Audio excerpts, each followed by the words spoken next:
Hello, everyone. Welcome to Alamo Film Group's second episode of Make Your Movie, a show for filmmakers about filmmakers. I'm your host, Nicole Esperon, and today in studio with us we have Tony Santa Ana with Santa Ana Creations. Hello. And Joe Louis Salinas with 38mm Films. Hi. Yep. Welcome, you guys. Thank you for having us. Appreciate you. So, tell us a bit about Awakened Night Series. What is the series about? Well, you can take this one. You kind of created it, so it was originally an old school idea of mine that I had been writing on since I was like in middle school, way back when, and I was writing it in reverse as it would then play out now. But it was an old concept I did once independently. It was a short film called Delirium, and I had very similar characters. It was the same concept. So these characters have been running around my head for a long time, and basically when we linked up, it just became it just started working like magic. We worked with what we had. So to answer your question, apologies, I'm super ADD sometimes, but yeah, it takes place in the future, 3067, way in the future, and there's this evil Delta corporation that's like the evil government, and they're running everything and doing experiments on humans, on aliens, and all different types of stuff. Trying to mix their DNA and create super creatures and stuff like that. So for like weapons of war and whatnot. Yeah, for their own, cause. Yeah. Evil causes. Yeah. Of course, yeah, evil. Exactly. So how did you come up with this concept? You go for this one. Really? Yeah, because originally it was a. Well, you came up. Oh, yeah, that's true. That's so. What he had like 4 different movies, and each movie was basically a character. So like the Dark Crawler had his own movie, and then so and so and so forth. And I was like, he kept telling me the story about it, and I'm like, this sounds more like a series. It's like you can create all these stories, just put them all in because they all connected in some way. So I was like, you should just make it a series, and that's kind of how it came through. And also, I don't know if I'm sure you noticed, but in the past years, a lot of actors, movie actors, have been going to series. So we just decided, instead of movies, it's going to take too long. Maybe a series would be a lot better. Okay. All right. Well, how is making a series different from making a short film or a feature? Did you map it out, like the whole first season before you wrote it, or is it like a looser structure? It was mapped out loosely, and mainly because we worked with what we had. Since it was just Tony and I from the jump, there's a lot of times where we just set up the camera and equipment and just jump in front of the scene and do it. Yeah. So we started with us. Like no dialogue, right? No script or nothing. No script. We knew who we had to be and what the end, I guess product should have been, and we just stepped into our characters and made that happen. Got to that point. Yeah, like no dialogue in the sense that like we understand there is a script. We do write the dialogue, but and the way we bring on actors, we always tell them like, listen, this is just words on a page. However, the order that you want to make it happen within that character, the way you're feeling, Nice. that's what we're going for. Gives them the flexibility. Yeah.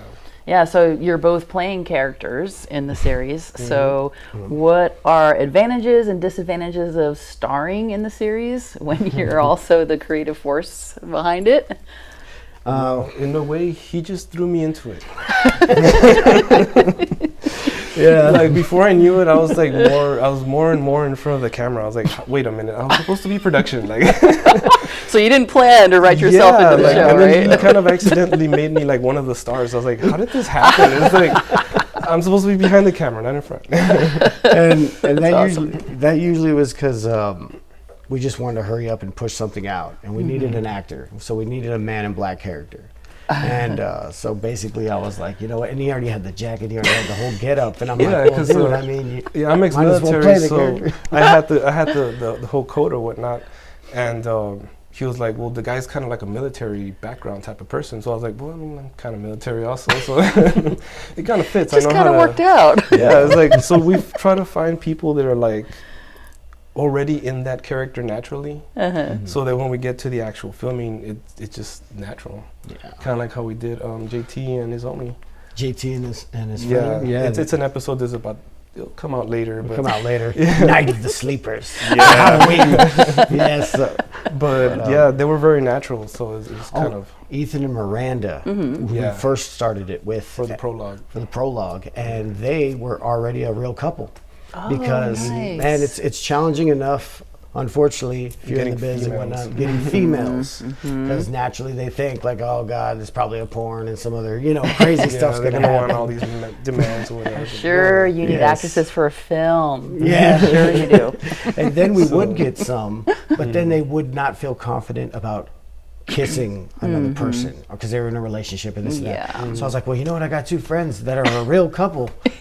There's no dialogue for them, barely any, minimal, and it's natural. Yeah. Came out natural. Nice. Yeah, they're a couple, so they're Yeah.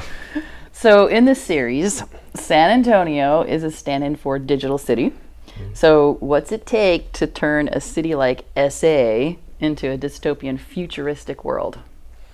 well. It helps that there's no people around because of COVID. That, yes, and That really helped out. yes, and little bit of a spoiler alert. It's called the Awakened Night series because everything that we film takes place at night. Since in this future, the world got so hot, the sun, climate control started to happen, so that everybody had to basically exist at night and could no longer go out during the day because your brains will fry within like 30 minutes of being outside during the day. It's just unbearable. Gotcha. Thanks, COVID. All right. So I'm assuming that a lot of the show is shot guerrilla style, from what you were saying earlier. So what advice would you have for other filmmakers on guerrilla filmmaking? Do you ever have any problems trying to get your scene shot? Sometimes There's people around. yeah, sometimes. Yeah. And it's either there'll be some randos that'll just walk by and just not care, they're on their phone or whatever. Or a bunch of cars gathering up for a car meet. Yeah, random stuff. Some of the most random stuff some that's of the most happened random behind the stuff. scenes. It's just like, wow. But yeah, I mean, other than that, we just try to find the more quiet spots, and since it's at night, we go a little bit later to avoid most people. Yeah. Do you like go up to them and go, "Hey, I'm trying to make a film here"? No, we have no right to. It's like what we loved about San Antonio. It's so beautiful, it's so unique, such vast locations that you can create. And we always felt like it's like a walk-on set. Like if you need a spot, it's there for you. Yeah. Numerous people have done it before, and it's just gonna continue on because it's a great place to film. And where were you filming before? Always, mostly all my productions, previous as well, was all shot here. Okay. And same for you? Yeah. Okay. Either houses or just random places. Yeah. Okay. Same deal. So the web series has a lot of action and visual effects that work well within the world that you've built. So tell us what it takes to create a believable sci-fi show with no budget. What's worked for you? What have been the biggest challenges for you? And what effects shot did you think, yeah, we just nailed that one? I can answer that one right away. That's in chapter 2. Chapter 2. That's when I come out of that portal. I can't believe I nailed that one. I was like, yeah, that looks so cool. Because a lot of times it was like we would have we'd shoot the scene and he'd go through the motion, but we don't know what we're gonna put to mask it or what effect behind him or whatnot. So that one was primo perfect. We found the right effect that just Awesome. It's great when it comes together like that. Yeah.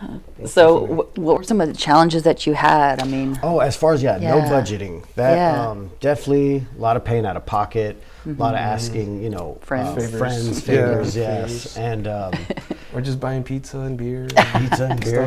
come on over and help me do this film. I'll give you some pizza, right? Yeah, because I mean, realistically, we save a lot of money as far as we don't have to pay for the locations most of the time, and as far as actors, unless it's one of the lead actors, we'll definitely pay them. Somebody from out of town. Somebody, whatnot, Yeah, they're making the extra and- effort. yeah. Obviously you gotta compensate them. Yeah, that makes sense. All right. So this is a collaboration between Santa Ana Creations. I love saying Santa Ana, by the way, and 38 millimeter films. Yes. So the two of you wear a lot of different hats. Joe is a writer, director, editor. Tony, you're a cinematographer, editor, VFX, sound. How did all of this come about? How did you find ways to balance each other out and work together on all this stuff? 2019, a fellow mutual friend of ours, Eric Lopez, who's also a filmmaker as well. He was casting for his book that he had published. It's called "Soothing the Savage Beat." That's a production we're working on. So. Yeah. Okay. And so they were having auditions at Alamo Studios, and this was like 2018, 18 or 19, yeah. Yeah. Around there. And so I showed up, and they're like, yeah, my friend of mine told me about it. He's like, yeah, they're looking for some punk rockers, metalhead dudes, and this and that. I had the long hair, I had the leather jacket. I was like, well, hell, I'll just show up. It was easy. Plus, it was cold, so it was nice to, I wasn't sweating in this jacket. And so Tony was doing director of photography for him, and that's how we all kind of just met. Okay. And then once we started, basically it was kind of like, I showed him my work, he showed me his work, and we started really thinking like similar wow. levels. So, and like I'm not a writer, like I can't do that. I'm more of the technical guy, so I do everything else. And he's the writer, and he does some of the technical stuff, but I do more of it. I've been doing it for longer, understood more of it. So like we kind of fill each other's void, I guess if you call it that, whatever. We. You got some synergy going on. Yeah. Strengthen each other's weaknesses, So I got him into acting, and then he's teaching me more behind the scenes. Yeah, that is all the lighting and the camera and all that stuff. So that's really great. Yeah, I've never acted before. It was my first time. So well, you're doing a good job. I started watching it myself. So awesome. Appreciate it. So one of the things that makes this series work is the characters. So the Men in Black, Dr. Burdens, Andromeda, sorry, Andromeda, sorry. Like see, I'm doing the Santa Ana accent, and I was going a different direction with that. So they're all memorable characters with a unique look. So is that something that you spent your time developing, or did it just kind of come together more spontaneously? Basically, especially for him and I and Nicole's character, I had played this character previously when I was attempting it earlier on. So I already had an idea of my wardrobe, mad scientist type, wigged out. And, you looked awesome, by the way. A lot of coffee and energy drinks. And so with Tony, when we started to say, yeah, man, I'll play the Man in Black, he was down finally. I kind of had to give him a push.